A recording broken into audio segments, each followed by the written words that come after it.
Friends and viewers, I have another interesting children's story for you. The name of this story is The King's Birthmark. So, this story starts like this, that in old days, a king ruled Valaita, a kingdom named Valaita. He was wise and kind to his people, and they loved him. The king always wore a turban on his head. He never took it off. The turban covered the king's secret. And what happened that this secret was a birthmark, an ugly mark on his head. Nobody knew about the birthmark, and the king was ashamed of it. Why does our king always wear a turban? People ask each other, but nobody knew the answer. One day the king went to take a bath. He took off his clothes and took the turban off his head and started to bath, for he forgot to cover the window of his bathroom. A man was walking along the road outside. He looked in through the bathroom window and saw the king. He saw the birthmark on his head, and the man was very surprised. I know the king's secret, he thought. He has a birthmark on his head. He hurried on into the town. And listen, he said to his brother, I know something. What do you know? Asked his brother. The king has a secret, said the man. He has a birthmark. Stop, don't tell me, cried his brother. The king's secrets are dangerous. If you tell the king's secret, a soldier will take you to the edge of the gorge. They will cut off your head and throw your body down into the gorge. So the man really said, the man, he looked worried, but I must tell someone the secret. Yes, but don't tell me, said his brother. What happened next? That the man tried to tell other people the king's secret, but no one listened. They were all afraid. The secret grew and grew inside the man. I must tell someone, he thought, or I will go mad. At last he had an idea. He ran to the river and dug a hole in the bank. Then he put his head down into the hole and said very quietly, the king has a birthmark on his head.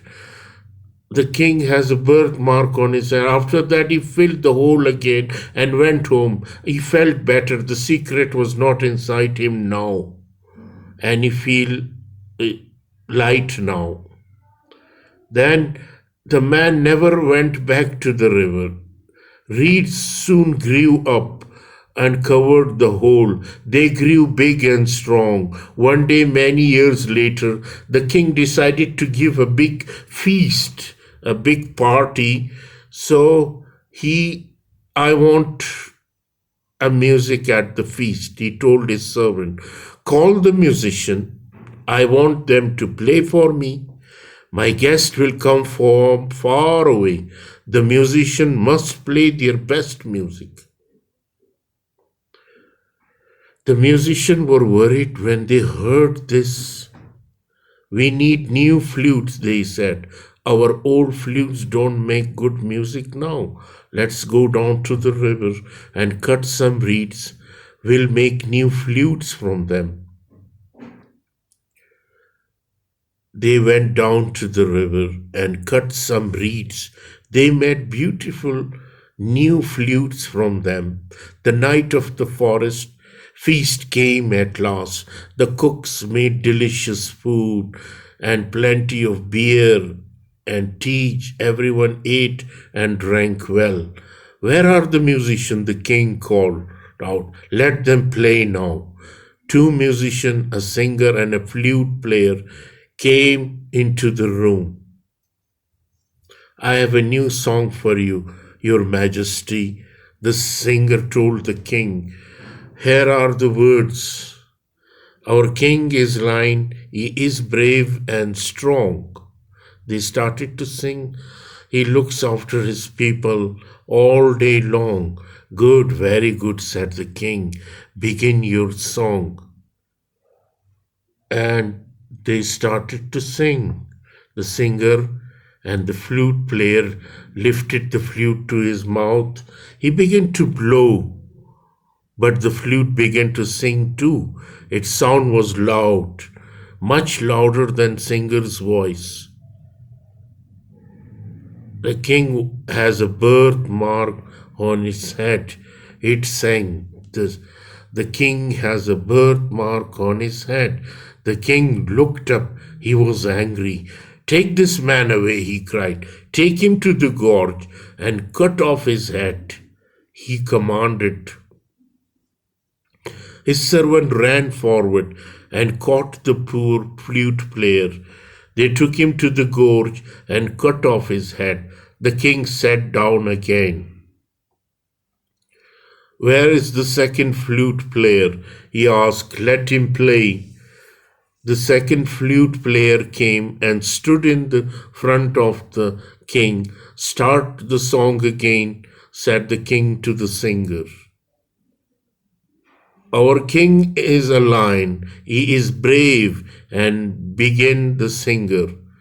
And the second flute player's flute began to sing too, and it sang louder than the singer. The king has a birthmark on its head, it sang. The king has a birthmark on his head. The king was very, very angry. He jumped to his feet. This man is my enemy too, he shouted. Take him to the gorge and cut off his head. Are all my people against me? Where are the elders of Wolaita? Send them to me. The elders came to the king. They asked many questions and spoke to many people. The flute players were good men, everyone said. They loved the king. They never said anything bad about him. Then what happened that at last one wise older said, Where are the flute players' flutes? Bring them to me. The servant found the flutes and brought them to the elder. The old man lifted one of them to his mouth and began to blow those flute. At once the flute sang, The king has a birthmark on his head. The king has a birthmark on his head. Where did this flute came from? The elder asked the other musician. The flute player cut reeds from the river, they told him. They made their flutes from them. The elder went to the river. He talked to many people there. At last he came back to the king. Your Majesty, he said, long ago a man was walking past your palace. You were taking a bath. He looked through the window and saw the birthmark on your head. He wanted to tell your secret to everyone, but he was frightened from the same. So he dug a hole near the river and spoke into the hole. Reeds grew in that place. The musician made their flute from them. The musician didn't tell your secret. It was the flutes. The king was sorry when he heard this. My flute player did nothing wrong, he said, but I killed them. It's true. I have a birthmark on my head, and I am ashamed of it. He took off his turban and showed his birthmark to the people. Nobody said anything. Nobody went away.